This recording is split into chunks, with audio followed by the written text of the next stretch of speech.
بەڵێتر شانزێکی ئەنجومەنی وەزاری عێراق لە هەولێری پایتەختی هەرێمی کوردستانە کۆبوونەوەکان ئێستا بەردەوامن لەگەڵ شاندی وەزاری هەرێمی کوردستان بۆ چارەسەرکردنی ئەو پرسا و پەسێردراوانەی پێوەست بە پشکی هەرێمی کوردستان و بودجە هەیە.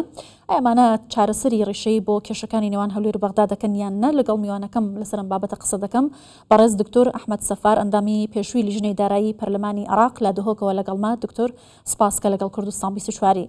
هاتنی لیژنەی دارایی وەزاری عێراق بۆ هەرێمی کوردستان و شاری هەولێر کۆبوونەوەی لەگەڵ بەرپرسانی باڵای هەرێمی کوردستان لە بواری دارایی و ئابووری، ئایا ئەمە نیەت و خواستێکە بۆ چارەسەرکردنی کێشە هەڵپەسێردراوەکان بەڕای بەڕێستان؟ بله، سڵاو بووتە و بینەرێت کوردستان 24. حقیقەت ئەوە پێنگاوێکی پیرۆزە و پێنگاوێکی گرنگە کە خوددان بڕیار یعنی صاحب قرارش بەغدا بێنە هەرێمێ و ئەفوافدە ئاستێکی گەلێک بلندە کە سەرروکی ئەنجومەنی ئابووری عێراقی بەڕێز دکتۆر فواد حسێن وەزیرە دارایی وەزیرە پلاندانانێ محافظە بانقا مرکزی ئەوە هەمی یعنی کو بریارێ دەسواندایە مەسەلێ دارایی و ئابووری هاتناوان بۆ هەرێمێ ئەوە پێنگاوێکی گرنگە و وێهی وێنە کو ئەف هاتنە و ئەف کۆمبینە بێتە ئەنجامدان بشکلێکی وەسا کو ئەف کێشێت دارایی و ئابووری ناوبەینە هەرێمێ ئەبێت هەلاویستی بە چەند ساڵە بێنە چارەسەرکردنێ بشکلێکی نهایی. یعنی هیڤیامە ئەوە ئەف کۆمبینە نەبوو دیتنا چارەسەریە دەمکی بێت بۆ موچێت فەرمانبەرا بتنێ. یعنی کێشە ناوبەینە هەرێمێ و بەغدا یا کو پەیوەندی مەسەلێت دارایی و ئابووری بەدبێت ئەو بزبرنە سێ یاسا. ئێک دستوری عێراقی هەمیشەیە 2005، دو قانونا ئیدارە مالی یا ڕقم 6 ساڵە 2019، سێ قانونا بودجە گشتیە عێراقی ئەوە سێ ساڵیە 23 24 25. لازمە ئەف هەر سێ قانونە ئەوە يعني حقوق و التزاماتت هەر دوو طرفا دیار کەن. کێشێت عێراقیە دارایی نەبەست گەل هەرێمێ، يعني کێشێت بەردەوامن. حکوومەتە عێراقی حقیقەت کنترۆل نینە لەسەر داهاتێ خویە گشتی تایبەت داهاتێ گومرکی، يعني دیف ئەو ڕێژا بلند یا هاوردە یا عێراقی کو واریداتت عێراقت گەهنە دوورێت 7 ملیار دلار ساڵانە دبێت باش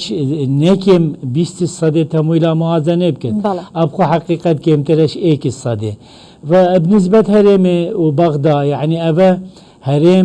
هەرێمێکی فدرالیە دستوریە چارچوبێ عێراقیدا نە دوو دەولەتن حتا اتفاقات چێ بنیێت سەر باجێ و یان سەر تەقسیم ثەراوات دبێت. ئەف هەمی تشتە وازح کریە قانونا ئیدارە مالی و دستوری و قانونا بودجێدا بدیتنا من ئەوە بزڕنە ئەوان هەر سێ یاسایە. ئەف اتفاقات دەمکیک و پارێکێ بڕێکم بۆ موچێت فەرمانبەرە یان خانەشینە ئەوە بدیتنا من چارەسەری دەمکینە بۆ کو ئەف وەفدە سەرکەفتنێ بینێت و هاتناوان ئەنجامێت پۆزەتیڤ بێن باشە چارەسەریە بووان هەر چار هەیڤێت ماین دیار بکەن، یعنی نە هەر هەیڤ کێشە جاردی دەرکەوێت چارەسەریەک نهایی بووان چار هەیڤە حتا بۆ بودجە 2025 کا دێچێ مادەتێنە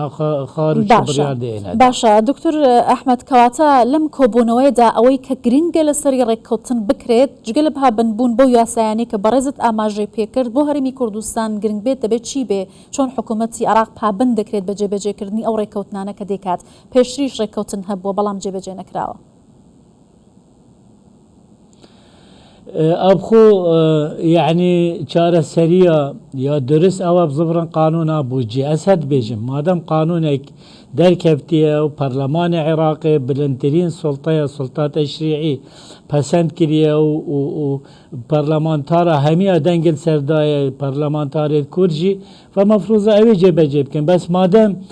نەهاتێ جێبەجێکردنێ و حتان و کە عێراقێژی مخابن احتمالە بێهی بێشنی دەست پێکردن کو جێبەجێ بکرد یوێ گیرۆ بێ فەبدیتنامن باشتر ئەوە چارەسەریە کە ببینم بۆ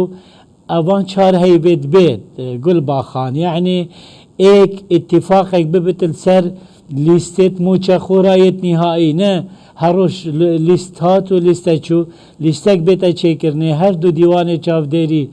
دارایی عراق اتحادی و هرمه تدقیق بکن پسند بکن و اوه بیتا اعتماد کرنه بوان چار هیوید بید اوه ایک دو يعني حصا هرمي نبس مثلا موچايا بله لازم براخو بكن بوجا تشغيلي جي هرم محتاجه خدمت گزاریه پیشکش کد بو خلق خو اوجی پارک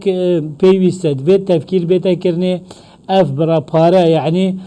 مقاصه بیتا کرنه تخمینه کی درست بیتا کرنه که دهاتت هرمه یدنه نفتی چونکو ید نفتی امزانی راوستاینه اگر تشتکه بدید نفتی جی بیتا حساب کرنه گل یدنه نفتی که اوه چندن بین تمام کرن سر کو يعني بشهن دبكت موچت موچه خورال گل بوجا استثماری یان کو ام بیجین یا خدمت گزاری بو خدماتاش باشا برزت پێشووتر ئەنجامی لیژنەی دارایی پەرلەمانی عراق بووی ئەو وردبینی و بە دوواداچوونەی کە لە لیستی موچەخۆرانی هەرێمی کوردستان و جاهات و گمڕۆک و پرسە ناوخۆیەکانی هەرێمی کوردستان دەکرێت بە هەمان شێوە لە عراقیشم لە پرسینەوە هەیە بۆچی ئەوەندە پێداگرن لەسەرەوەی هەرجارە ببیان و یەک موچەخۆرانی هەرێمی کوردستان جواب بخەن نا والله بداخل يعني او شن محاسبه ما بكين چنكو امي شويلت اينين بس محاسبه خناكن قول باخان يعني من بيزانين درست هين سرداهات حقيقيه بس ضريبه جمركي العراقي من قوتته 7 مليار دولار سالانه استيرادات عراقينا ضريبه جمركي يعني تقريبا اعفاءات دست بيت كت 1-2-3 تقهت 300 اگر مرو 10 جي حساب كت دفيد بكيماسي يعني 7 مليار دولار دهات ضريبة جمركي بتنج بلي ضريبة درامتي ورسومه ودهات دي عراقي وتظان عراق دولتك برفرها وچندين منفذتها وتجارتك برفرها يلقى ولات جهاني همية فأفنا داخل بت يعني قندلي العراقي همي ظانن برفرها ودوليا تيتا هجمارة العراق ايك ولات هرا قندل يعني تضيف لستا منظمة شفافية دولية الدماهي كتت فأو نشد كنترول بك تشجاراجي ضريبة جمركي العراقي نايد كنترول كرني چونك ما يتكرنت نافشولي حكومتها عراقي نشايا حتى نوك همي كابينت هاتين نشايا سياستك مالية درست دارجة الديف أو كيشة عراقي يعني كيشة بيكارية يتهجارية يتهلابسانة كيماسيا خدمت گزاریه خواندنه کرته ام بیجین تندرستی اوه همی کشنش بلی که هربه و آبه دی نشاید سیاست کی مالی یا درست دارزد بهند مایته کرنا حزبی یا کتل سیاسیت نفکار دارایی عراق دا و باور که بوجا عراق نبوجه کی دارایی یا آبوری الدیف منهاج حكمت برنامج حكمت تتدارجتن بوجه سياسية تماما ومديد يعني دائما بوجه وقت تيتا ياسا كرني بيك جلسة تيتا ياسا كرني اب بوجه شوي بين 6 رجا بكيشا وهرجار دارين دا دو ماده يعني ماده كي پسند كن معناه ابا واضحه ك ما يتكرنا كي سياسيه نفكار حكمته دا وحكمه تجاره يا عراقي نشايه 10 دهات خويه نفتي ونا نفتي بس خوبه بخد يعني تباور ك وضع عراق جنوكا نيجلك آرامة يعني آينده عراق جي مجهولة نوكا نفط جهشته 7 دولار دي كيشاك أزميكي دارائي دي شي بدو عراق يجي 7 دولار عراق اگر نفتي بفروشت السر اساسي 3 مليون ونيف برميل روجانا او يلا بشت موچه خوريت خوب بته نشد بو جا استثماري جيب جيب كد چونكو روجانا يان حيوانه اف بند موچاي زيدت بت وقت الويري اف بند دورت 42 یان 43 تریلیۆنا بین و کەیش 7 تریلیۆنا وێ بووری کارمەندی زێدە بن مەسەلەی ڕعایا ئیجتیماعی و هەندێک بەندەدیە تێنە سەر بەرندێ وەزع عێراقێژی نەوەزعێکی کوتبێژی مستەقڕە جێگیرە وەزعێ دارایی ئەتبێژمێت مەترسیێدا. دکتۆر ئەحمەد لەگەڵم بمێنەوە میوانێکیشم لە بەغدا لەگەڵ دەبێت لەگەڵ ئەوانیش هەر هەمان پرستاوە تۆ دەکەم دواتە دەگەڕێمەوە لای بەڕێزت دکتۆر نەسر کنانی شارەزای ئابووری لە بەغداوە لەگەڵما. دکتۆر نەسر سپاسکە لەگەڵ کوردستان 24 لەگەڵ میوانەکەم لە دهۆک دکتۆر ئەحمەد باسی هاتنی شاندەوەزاریەکەی عراقمان کرد بۆ هەرێمی کوردستان ئێستا لە هەولێر لە کۆبوونەوەدان پێتان وایە ئەمە چارەسەری ڕیشەیی کێشەڵپەسێردراوە داراییەکانی نێوان هەولێر و بەغدا دەکات بەغداویستی چارەسەرکردنی ئەم کێشانەی هەیە؟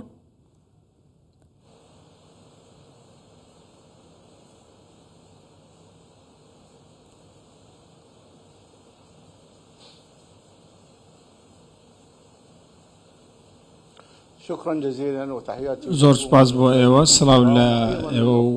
بینەرانی کوردستان 24. ڕاستەکەی من داوایەک لە هەموو لایەنە سیاسیەکان دەکەم و ئەوانەی کە پێیان دەگوترێت لایەنە سیاسیەکان ئێمە لە گرنگترین قەیرانی ئابووریدان پێویستە هەموو ئەوانەی هاوڕان و ڕێککەوتن لە نێوانیاندا هەیە ڕێککەون بۆەوەی ئێمە بتوانین کێشەکان تێپەڕێنین و بە ئەنجامێکی باش بگەین. ئەمڕۆ ڕۆژی بەیەکەوە بوونە ڕۆژی بەرتەوازایی نییە، ڕۆژی یەکلاکردنەوەی کێشە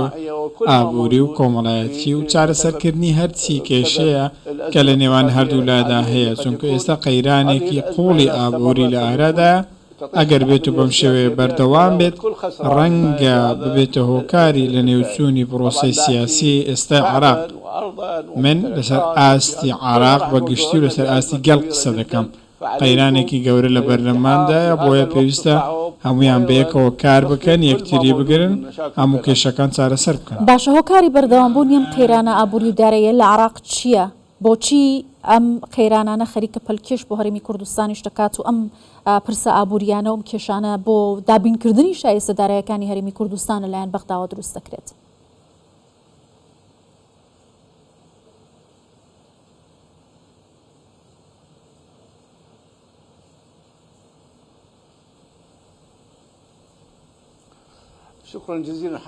ڕاستەکەی ئەمە پرسیارێکی زۆر باشە. ئێمە ئێستا عێراق بەگشتی دەتوانین بڵێن لە قەیرانێکدا وەکو گوتم و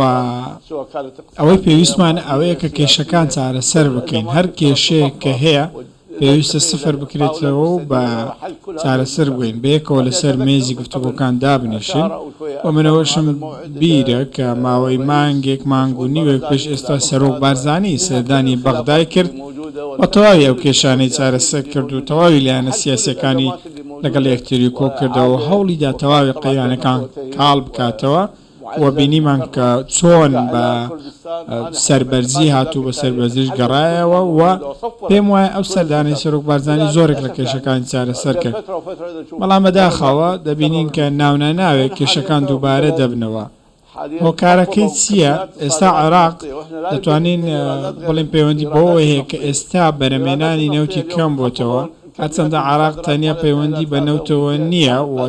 ئابووری عێراق تەنیا نابێت پشت بە تەنیا بە نەوتەوە بەستێت و ئەوەی ئێستا هەیە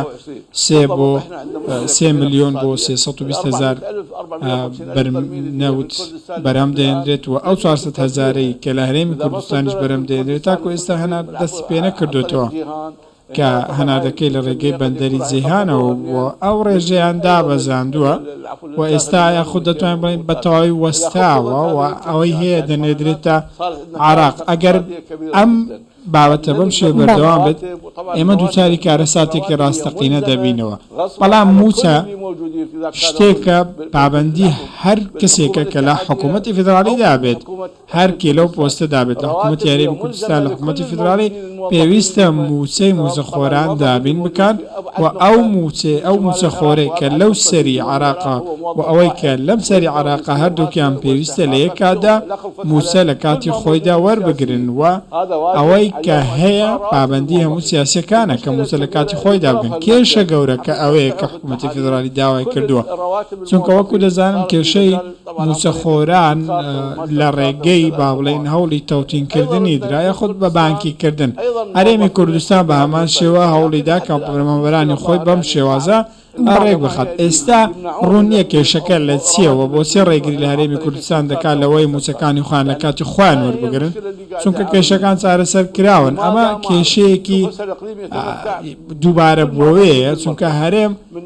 هەموو ئەو شتانەی جێبەجێ کردو کاتێک تۆ باسی موچەی پێشمەرگە و چاودێری کۆمەڵایەتی و موچەی فەرمانبەران و موچەخۆران بە گشتی و تەواوی ئەو بابەتانەی پێوەستن بە نەوت و گاز و بە کارەبا هەموو ئەمانە لە پشکی هەرێمی کوردستان داهەن و لە بودجە جێگیر کراون ئەگەر بودجە بخوێنیەوە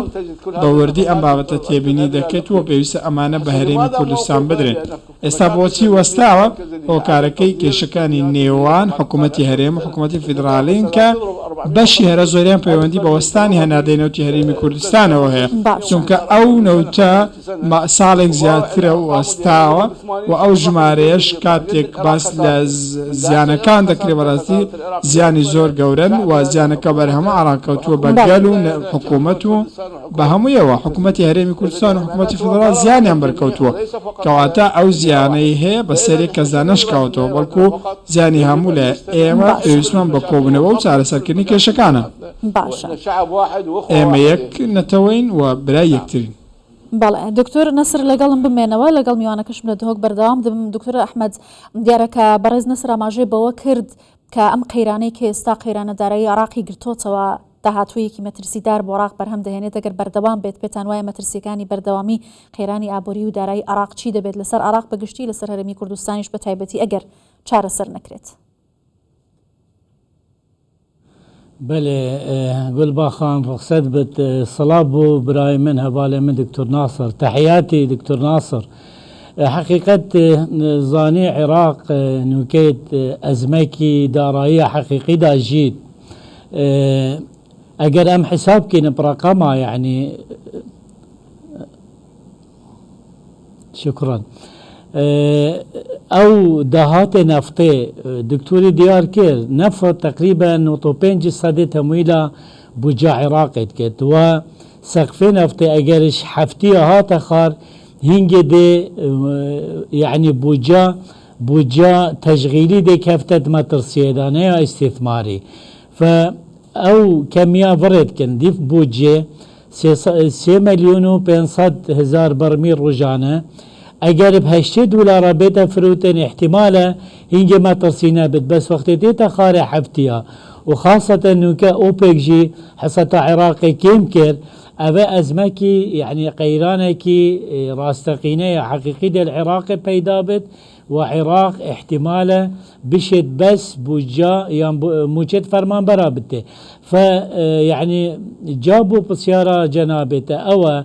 ديشي چيبت عراق ادي نشد بوجا استثماري جيبه جيب كت ادي او پاره چم بو پارزگاه بو خدمات انينه دي نفت فروشت وي پاره نفت دته موچد موچخورا اوش ميجه مدس نشان كري ناچبت اقتصادك ريعي بمينت حتى السر نفط بتنه چنكو ايك نفط يعني نبر دوام الرجاك ديت نفط نامينت او ايك دو بهاي نفطه نجي جيرة روجانا تتجهورين الديف يعني عرض طلبي وديف أحداث الدولي تتجهورين عراق نشيا أفصالت شوي هميا أفدهاتكو وكد بيجن هبة من الله خيرك اش خده بواتي نشيا استثمار بكتبو لبلباندنو بيش برنا كرت دي وكي ولات دي يعني إمارات حتى صالت هشتيا نفط تقريبا نقطة صدى بتر تمويلها بجاوز كر اوش يا تنويع بك جورا وجور بك دهات نفط بكار اينان كرت دي همي لبلباندن نوكا كيمترش 40% نفط تمويلات كر عراق ابناكر برباش عراق سال بو سال وبتر بشجيريه سر نفطت كت فمعناه هر وقت نفط بهاي بيت خاري يان كيشك شبتو عراق نشد نفط بريكت دي قيرانك حقيقي شبت یا دارایی عراق ده کفته کیشه که برانبر موچخورت خو بله زور سپاس با پرسیاری کۆتایشم لە دکتۆر نەسر کنانی بکەم کە لە بەغداوە لەگەڵمە دکتۆر پێت وایە چارەسەری کۆتایی و ڕیشەیی بۆ چارەسەری کێشەڵ پەسەردراوەکانی نێوان هەولێر و بەغدا ئەم کۆبوونەوانن یا دەکرێت بگەڕینەوە بۆ بنەما یاساییەکان و پابندبوون بە دەستور و ڕێزگرتن لە فدراڵیەتی هەرێمی کوردستان کامیان؟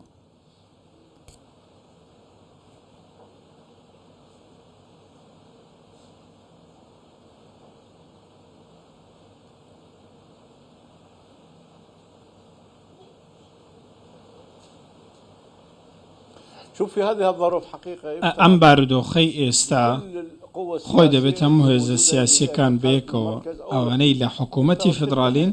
یاخود لە حکوومەتی هەرێمی کوردستان بەیەکەوە یەکتێری بگرن بۆ ئەوەی ئێمە ئەم قەیرانە تێپەڕین. ئەوەی لە بەردەم ئێمەیە قەیرانێکی زۆر گەورەیە کاریگەری لەسەر تەواوی پرۆسەی سیاسی دەبێت. دۆستان و لایەنە سیاسیەکان پێویستە لەگەڵ یەکتێری ڕێبکەون و هەموو ئەو کێشانەی هەیە سەردەمیان چارەسەر بکرێن. دەبێت هەموو دۆسیەکان دابخرێن و کێشەکان بە یەکجارێکی چارەسەر بکرێن و نابێت ئێمە هەموو ڕۆژێک سەردانی یەکتر بکەین و ڕێککەوتنێک کە دەکرێت دەبێت پابندی بەرامبەر بە ڕێککەوتنەکە هەبێتەوە کە ئەوەی لە دەستوری عراقی هەیە. ڕاستە هەندێک کێشە هەن و هەندێک کێشەی دەستوریشان تاکو ئێستا چارەسەر نەکراون. بەڵام قسەکەی ئێمە لەسەر دەستور نییە، چونکە دەستور تەنیا پەیوەندی بە هەرێمی کوردستانەوە نییە، بەڵکو بە حکوومەتی فدراڵیشەوە هەیە. بە نمونە لە گەلێک مادە هەن لە دەستور وەکو ئەوەی لە مادەی 14 هاتووە کە دەڵێت عراقیەکان هەمویان لە بەردەم یاسادا یەکسانن لە ماف و ئەرەکدا، بەڵام ئایا عراقیەکان بەڕاستی یەکسانن؟ بەدنیاوە نەخێرکەواتە ئەو کۆمەڵە مادەی دەستوری عراقیدا هەن بەشێکی زۆرن تاکو ئێستا کارە نەکراون و ئیش کاریان پێ نەکراوە. دەبێت دەستور چەتری کۆکردنەوەی پرۆسەی سیاسی بێت و هەمووان کاری پێ بکەین. کەواتە پوختەی قسەکەم ئەوەیە کە پێویستە سیاسیەکان بەیەکەوە یەکتری بگرن، چونکە سیاسەت کە دروست بۆ لە بنەڕێتەوە بۆ پشتگیریکردنی ئابووریە. تەنیا لە عراق نەبێت هەموو ئابووری لە خزمەتی سیاسەتە بە پێچەوانەوەی. ئەمە کێشەیەکی زۆر گەورەیە و بنجارێکی دریش دووبارەی دەکەمەوە سیاست بۆ ئابووری دروست کراوە نەک پێچەوانەکەی و پێویستە عراق بۆ ئاڕاستەیە کار بکات. کەواتە ئێمە دەتوانین هەموو کێشەکان چارەسەر بکەین کاتێک لەگەڵ یەکتری دادەنیشین، هەموو کێشەکان لەگەڵ یەکتری باز بکەین و هەوڵ بدەین بەیەکەوە حکوومەتی فدراڵی حکوومەتی هەرێمی کوردستان هەموو ئەو بابەتانە چارەسەر بکرێن و ڕێبکەوین لەسەری ئەوەی لەسەری ڕێککەوتوی بخەینە لایەک و قسە لەسەر ئەو بکەین کە لەسەری ڕێک نەکەوتوین. نابێ بگەڕێنەوە سەر ئەو شتان لەسەر ڕێککەوتوی و جارێکی دیکە بێتەوە بە پرس، چونکە ئەوەی بابەتە ئەوەی کە لەسەری ڕێک نەکەوتوی ڕەنگاندێک پرسی زۆر سادە بن و باسانی چارەسەر بکرێن و ماوەی نەوێت. بەڵێ بەڕێز دکتۆر ئەحمەد سەفار ئەنجامی پێشووی لیژنەی دارایی لە پەرلەمانی عێراق سپاس لە دهۆکەوە لەگەڵمان بووی. بەڕێز دکتۆر نەسر کینانی شارەزای ئابووری سپاس لە بەغداوە لەگەڵمان بوون. سپاس بۆ میوانەکان.